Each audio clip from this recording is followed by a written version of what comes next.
When I was a beginner jazz improviser, the thing that I wanted more than anything else was to be able to play the changes. In my mind, that was the thing that distinguished me from my jazz heroes. They were playing amazing jazz solos and spelling out the changes flawlessly. So in today's video, I want to talk about a technique called target notes, how you can use them to start creating jazz lines, and some exercises to get you started. Let's do this thing. What's up, Brent here from LearnJazzStandards.com, which is a blog, a podcast, and videos all geared towards helping you become a better jazz musician. If you never subscribed to the channel before, please do so at the button below. Hit the bell notification to never miss out on any videos. So playing the changes is obviously really important to creating great jazz solos. And so one technique I want to share with you today is target notes. And I'm going to show you some exercises in an etude that I've composed using target notes, which can help us start exercising our ability to hit important notes in the chord changes and melodically lead to other chord changes hitting target notes within them. So let's jump right to this. A target note is a note that you designate to resolve to within a bar or phrase of a chord progression. The primary goal is to target strong chord tones to bring out the differences between the chord that came before it, or to bring out a particular expression in an extension. So I'm going to show you in 1 second an etude that I wrote over the jazz standard There Will Never Be Another You, and I'm going to start just with target notes. Now, you'll notice that a lot of these target notes are thirds and sevenths, which we call the guide tones. And guide tones are the important notes in each chord where if we resolve to them, you're really going to hear the chord changes come out. However, you'll also notice that I've also targeted some extensions like the sharp 11 and some other ones to add color and variety in my solo. Now, after I'm done playing this one, then we're going to move on to an actual etude that I've composed using these target notes. So let's listen to the first one.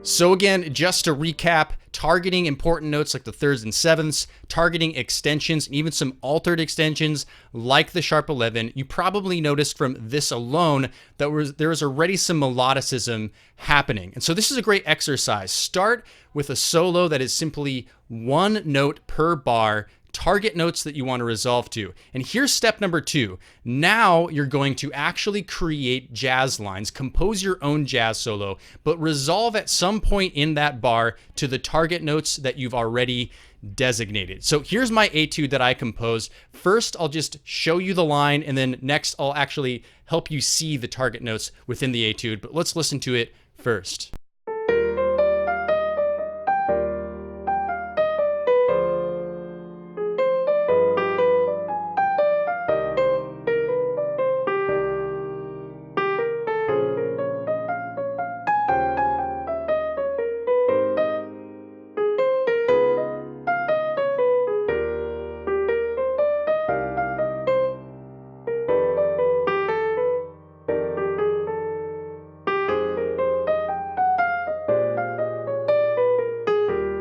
To help you see this a little bit clearer, here is the target notes circled in yellow so that you can see it in the jazz line. Now you'll probably notice that I don't always land on the target notes on beat 1. Sometimes they're delayed resolutions, which is a very appropriate thing to do in jazz, and it often happens. So you don't always have to resolve on beat 1, but you can use these target notes as a means to give you some parameters for composing great jazz lines. So my call to action for you is to try doing this. Pick a jazz standard you know really well, and just take a chorus or half of a chorus or something like that, like I did today. Start with the target notes and then create a line targeting those target notes and see what you come up with. And by the way, this is a little excerpt of an improv lesson that I have in my ebook and companion course, the Jazz Standards Playbook, Volume 2, which is 10 in-depth studies of jazz standards that are really important. So if you're interested in checking that out, I'll leave that in the card above, in the description below if you want to learn more about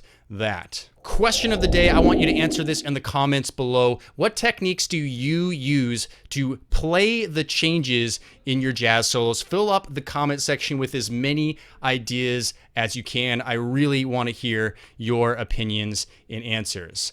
All right, that's all for today's video. Make sure you smash that like button so you can tell the YouTube algorithm this is a great video to watch if you enjoyed it. Thank you, appreciate that. Make sure you subscribe, and I'll see you in the next video.